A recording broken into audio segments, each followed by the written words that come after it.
नमस्कार। कार्यक्रम विजन यात्रीको पहिलो श्रृङ्खला कार्यक्रम यात्रामा स्वागत छ। म प्रस्तोता विजन खड्काको साथमा। आजको कार्यक्रम यात्रामा बितेका 100 वर्षमा दिवंगत वा अलग भएका केही व्यक्तित्वले नयाँ विचार ल्याएर त्यसलाई साकार पार्न आफ्नो ऊर्जा र शक्ति उपयोग गरेर अथक सङ्घर्ष गरेर आफूले भोग्ने पाउने सुख सुविधा त्यागेर र केहीले त ज्यानै दिएर पनि हाम्रो समाजलाई अलिकति अगाडि बढाए, अलिक सभ्य बनाए, हाम्रो चेत र सोचलाई अलिक खुला पारे। हो त्यस्तै महान व्यक्ति जसले विचार र कामको नेतृत्व सधैँ गरिरहे। त्यस्तै महान राष्ट्रका स्रष्टाको बारेमा विभिन्न लेखकहरूको लेखलाई कार्यक्रम यात्रामा म प्रस्तुत गर्दै आएको छु, जसको बारेमा तपाईँहरूले सुन्नुभएको तर केही थाहा नभएको रोचक कुराहरूलाई म यस कार्यक्रममा प्रस्तुत गर्ने गर्छु। आज म शरदचन्द्र वस्तीको लेखलाई कार्यक्रममा प्रस्तुत गर्न गइरहेको छु, यानि कि भाषाका कुलगुरु। उहाँ लेख्नुहुन्छ, यी नहुँदा नेपाली भाषाको गति रोकिने त थिएन, तर यी नभएको भए नेपाली भाषा आजको स्थितिमा आइपुग्ने पनि थिएन। 23 वर्षको कलिलो उमेरमै 2013 सालमा उनले झर्रोवादको सखाना गरे। झर्रोवाद नेपालीलाई अन्य भाषा, खास गरी हिन्दी, अङ्ग्रेजी र संस्कृतिको छायाबाट मुक्त गरेर टटकार पहिचानका साथ अघि बढाउने नौलो पाइला थियो। त्यस्तो महान व्यक्तित्व अरू कोही नभएर बालकृष्ण पोखरेल हुनुहुन्थ्यो। बालकृष्ण पोखरेलको जन्म 1990 सालमा भएको थियो भने उहाँको मृत्यु चाहिँ 2075 सालमा भएको थियो। नेपाली भाषालाई मौलिकता, शुद्धता र स्तरीयताको बाटोमा डोर्याउने कुलगुरु हुन् प्राध्यापक बालकृष्ण पोखरेल। ऐतिहासिक अन्वेषक, भाषा शास्त्रीय अनुसन्धान र वैयाकरणिक एवं शब्दकोशीय व्यवस्थापनद्वारा उनले नेपाली भाषालाई 6 दशकसम्म पथ प्रदर्शन गरे, जुन कालखण्डलाई भाषाका बालकृष्ण युग भन्न सकिन्छ। यी नहुँदा नेपाली भाषाको गति रोकिने त थिएन, तर यी नभएका भए नेपाली भाषा आजको स्थितिमा आइपुग्ने पनि थिएन। भाषाको जुन स्वरूपको परिकल्पना यिनले गरे र त्यसलाई साकार पार्न जस्तो अभियान चलाए, आजको नेपाली भाषा त्यसलाई मियो मानेर विकसित भएको हो। प्रतिभाको विस्फोट प्रतीत हुन्थे उनी र ऊर्जाको सागर जस्ता लाग्थे। नेपाली भाषाको फ्रेन्ड, फिलोसोफर, गाइड त छँदै थिए, संस्कृति, हिन्दी, अङ्ग्रेजी, बङ्गाली, मगर आदि भाषामा समेत गहिरो अधिकार राख्थे। 3 दशक विश्वविद्यालयमा पढाएका यिनका 8वटा त उपनाम नै थिए। काव्य, नाटक, उपन्यास, कथा सङ्ग्रह, कविता सङ्ग्रह, निबन्ध सङ्ग्रह गरी झन्डै 110वटा सरहका साहित्यिक कृति रचेका छन् उनले। हप्तै पछि एउटा, कहिलेकाहीँ त 2टा पनि का दरले लग्गालग्गी 50भन्दा बढी उपन्यास वसन्त उपनामबाट मात्रै लेखे। भाषिक अनुसन्धानात्मक गहन कृतिहरूको फेरि यसभन्दा बेग्लै छ। नेपाली भाषा र साहित्यिक पुस्तकमा 2021 सालमा मदन पुरस्कार पाए। जीवनको अन्तिम समयमा उनले सबैभन्दा बढी सम्झने आफ्ना कृति चाहिँ 3वटा थिए। नेपाली भाषाको प्राचीन अनुसन्धान गरिएको 500 वर्ष, 14 वर्षको मिहिनेतबाट तयार पारिएको खस जातिको इतिहास अनि 52 वर्षको अध्यवसायबाट निर्माण गरिएको बृहत नेपाली अङ्ग्रेजी नेपाली शब्दकोश आफै चाहिँ विश्वकोश जस्ता थिए। कुनै एउटा थर, नदी वा ठाउँको नाम मात्र भनिदिनु पर्थ्यो, त्यो शब्दको उठान इतिहासमा कसरी भयो, त्यो शब्द विश्वमा कहाँ कहाँ पुगेको छ, कुन भाषामा कुन रूपमा प्रचलित छ, त्यसको स्वरूप र अर्थ परिवर्तन कसरी भएको छ, त्योसँग सम्बन्ध, जाति, भूगोल, परम्परा र संस्कृति के हो आदि इत्यादिको धारा प्रवाह वर्णन चल्थ्यो 3, 4 वा 5 घण्टा समय। पोखरेलको प्रतिभा जति बहुआयामिक भए पनि उनको मूल्य उनको मूल व्यक्तित्व भने भाषाशास्त्रीकै हो। त्यसमा पनि नेपाली भाषाको मौलिकता, क्षमता र स्वीकार्यता विस्तार गर्न उनले गरेको काम र देखाएको दिशा उनको जीवनको सारांश हो। भाषाशास्त्रको अध्ययन र भाषिक अनुसन्धान त उनले पछि गरे। नेपाली भाषालाई शुद्धता र मौलिकताको बाटोमा डोर्याउने अभियान त्यसभन्दा धेरै अघि थालिसकेको थिए।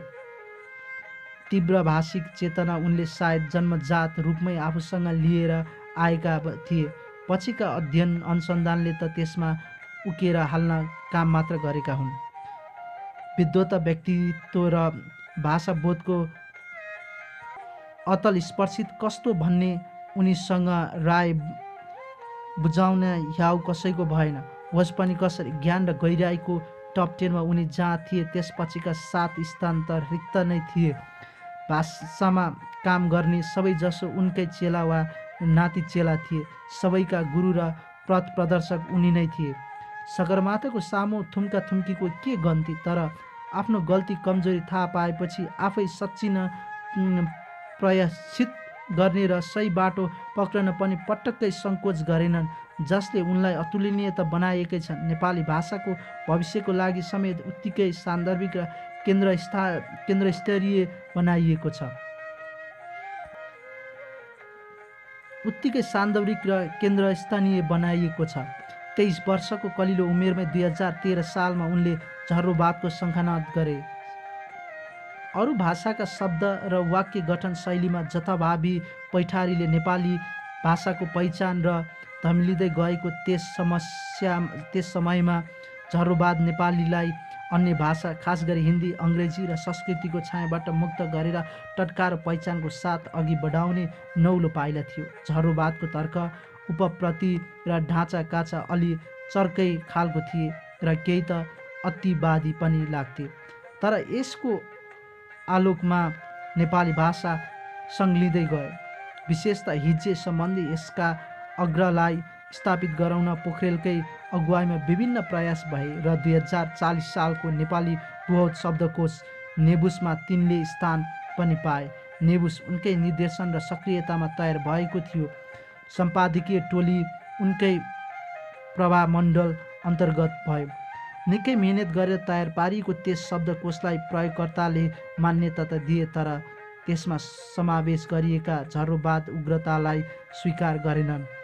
नेबुसमा जोस, होस, खुसी, सहर, वकिल, रसिद, जादु, कानुन जस्ता शब्दको हिज्जे बिगारेर जोस, होस, खुसी, सहर, वकिल, रसिद, जादु, कानुन बनाइएको थिए र तिनै विकृत रूपलाई मूल शब्दको रूपमा पहिलो दर्जामा मान्यता दिएर शुद्ध हिज्जेलाई चाहिँ दोस्रो दर्जामा झारिएको थियो। त्यो विचलनलाई प्रयोगकर्ताले मान्यता दिएनन्, शुद्ध हिज्जे नै प्रयोग गरिरहे। नेबुसमा गरिएको त्यो प्रयोगले नेपाली भाषाको अराजकताको अन्तहीन श्रृङ्खला सुरु गरे।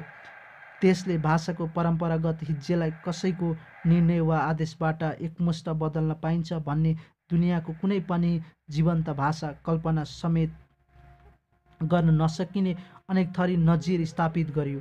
फलस्वरूप प्रज्ञा प्रतिष्ठानले घरिघरि जथाभावी एकमुष्ट हिज्जे बदलको उर्दी जारी गर्न थाले। 2040 को नेबुसमा दोस्रो दर्जामा झारेर भए पनि राखिएको शुद्ध हिज्जेका शब्दहरूलाई त्यसले तेस्रो संस्करण 2058 देखि षड्यन्त्रमूलक शैलीमा हटाएर फलत बालकृष्ण सम, लेखनाथ पौडेल, लक्ष्मीप्रसाद देवकोटा आदिले प्रयोग गरेका नेपाली वाङ्मयका शब्द नेबुसमा नभेटिने भए पाठ्यपुस्तकमा उनीहरूका रचनाको हिज्जे बिगारेर राख्ने अभियान चलाइयो। स्कुल कलेजमा विद्यार्थीलाई शुद्ध हिज्जे पढ्न लेख्न नदिने चाँजो पाँजो मिलाइयो। सञ्चार माध्यममा पनि त्यो अराजकता फस्दै गयो। संयुक्ताक्षर समाप्त पारेर विद्या, विद्वान, दवान, दवा लेख्नसम्मको उर्दी जारी भयो र स्वयं नेबुस समेत त्यसको शिकार हुन पुग्यो। नेपाली भाषा अन्यल र आक्षेप र विवादको चक्रवतमा फस्यो। यसबाट पोखरेलभन्दा बढी व्यथित को हुन सक्थ्यो? पोखरेलसँगैको नाम मिल्ने नाटककार समले आत्मविश्वास निबन्धमा भनेका छन्, वृद्ध भिमान आत्मविश्वास होइनन्। सत्यको पछि पछि दौडनु, सत्यलाई भेटेपछि खुसी भएर समात्नु, आफूले सत्य ठानेर समातेको त असत्य पो रहेछ र सहवासको प्रभावले त्यो असत्यमा आनन्द प्रीति पनि बसिरहेको रहेछ भने तापनि त्यसलाई एकदम भुइँमा मिल्काएर लुकेको सत्यताको खोजीमा जीवनको अन्तिम सास फुकिदिनु, आलस्य त्यागिदिनु नै आत्मविश्वास हो। शास्त्र र सूत्रको वेदना गरेर विवेक र प्रज्ञाको तेस्रो नेत्र खुलेकाले पोखरेलमा त्यो आत्मविश्वास थियो। त्यसैले 2040को नेबुसमा आफूले सत्य ठानेर गरेको प्रयोग असत्य रहेछ भन्ने थाहा पाउन साथ त्यसलाई भुइँमा मिल्काएर सत्यको खोजीमा उनी आलस्य त्यागेर सम्पूर्ण शक्तिका साथ अघि बढेर आफ्ना पुराना मान्यता परिमार्जन गरेर नेपाली भाषालाई पुनः बाटो देखाए र उनकै शब्दमा डाक्टर तारानाथ शर्मा, डाक्टर वल्लभमणि दाहाल, केशवराज रेग्मी, चुडामणि रेग्मी आदि महारथीको अति उर्वर गिद्धीमा झर्रोवादको बीजारोपण गर्ने तथाकथितमा भाषा प्रेमीमै थिए। झर्रोवाद अनुरूप नेपाली हिज्जेका रूपान्तरण गराउनेलाई त्रिवी मार्फत विराटनगर, पाल्पा, पोखरा र काठमाडौँको विशेषज्ञको टोली घुमाउने परम्पराको सूत्रधार मध्ये अग्रणीमै थिए क्यारे।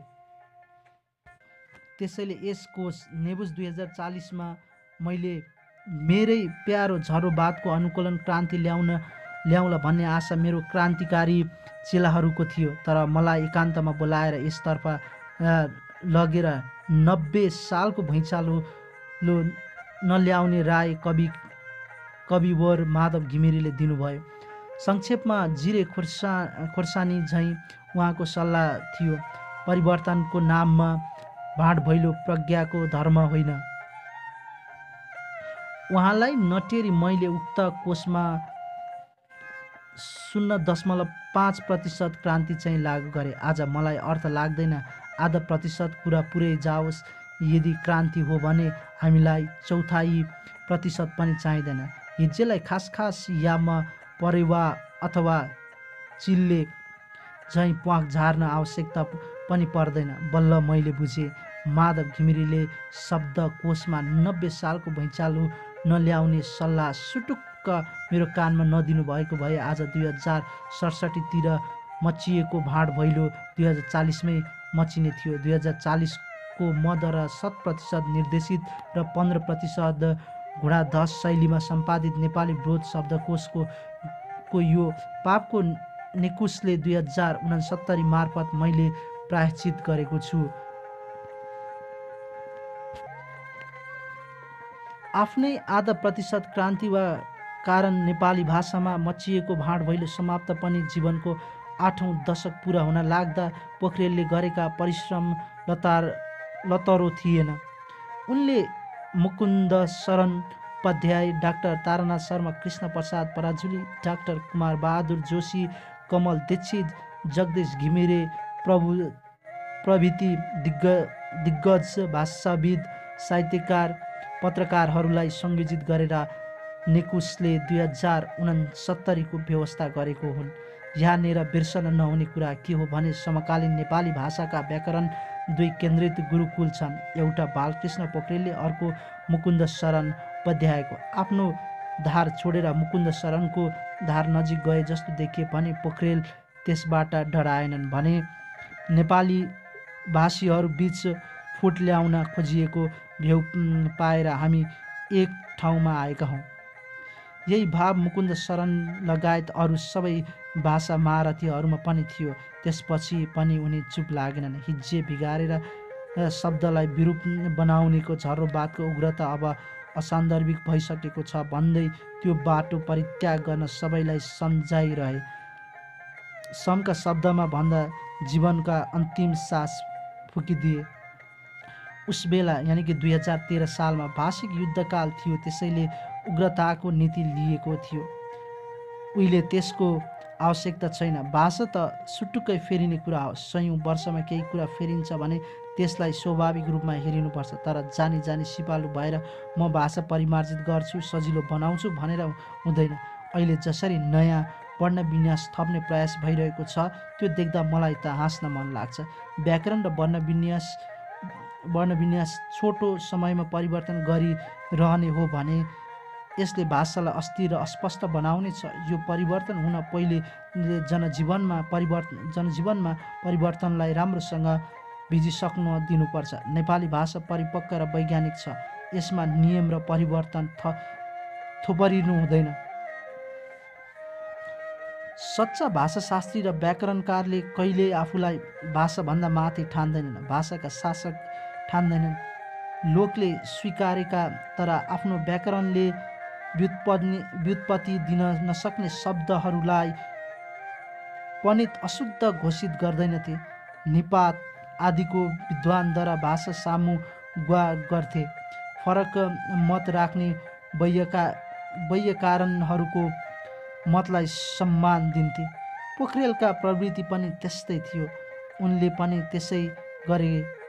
कथित नियमको डन्डा चलाएर भाषाको स्वाभाविक गतिमा अवरोध बन्न तयार भएनन्, न त भाषालाई अघि बढाउने नाममा जथाभावी एकातिर धकेल्ने दुर्विशासन्धि नै लगे। भन्थे नेपाली भाषाको हित हुन्छ भने जिन्दगीभर मैले गरेको अनुसन्धानलाई पोको पारी सिरानी लगाएर सुत्न तयार छु। दुर्लभ भाषा मनुष्य थिए प्राध्यापक बालकृष्ण पोखरेल। उसले गद्दा 25 पार नगर्दै नेपाली भाषालाई शुद्धता र मौलिकताको बाटोमा डोर्याए। 6 दशकसम्म यसको चौतर्फी विकासका माइल खुट्टी खडा गरे अनि जीवनभर भाषिक साधना, अनुसन्धान, त्रुटि परिष्कार र मत स्तरीकरण पछिका अन्तिम निष्कर्षको रूपमा नेपाली भाषाको भविष्य चहकिलो हुने व्यवस्थापन हामीलाई सुम्पिएर गए। हिजो पनि बाटो देखाए उनले र भोलि पनि देखाइरहनेछन्, किनभने उनी जति राम्रो बाटो देखाउने सक्ने हाम्रो सामु अर्को कोही छैन। हो, आजको लेख थियो बालकृष्ण पोखरेलको। मैले कार्यक्रममा बालकृष्ण पोखरेल यानि कि भाषाका कुल गुरुका बारेमा आज कार्यक्रममा परिचर्चा गरिए। हजुर, अझै पनि मन थियो यस्तै स्रष्टाका बारेमा कार्यक्रममा प्रस्तुत गर्दै जाने, तर समयले नेटो काटिसकेको छ। समयले नेटो काटिसकेको हुँदा यहाँहरूमा आज म बिदा हुनै पर्ने हुन्छ र फेरि अर्को साता अर्को श्रृङ्खलामा अर्को भागमा यस्तै रोचक कुराहरू लिएर म कार्यक्रममा उपस्थित हुनेछु। त्यतिन्जेलसम्मको लागि यहाँहरूमा आज म बिदा हुन्छु। हस्त, जय नेपाल, नमस्कार।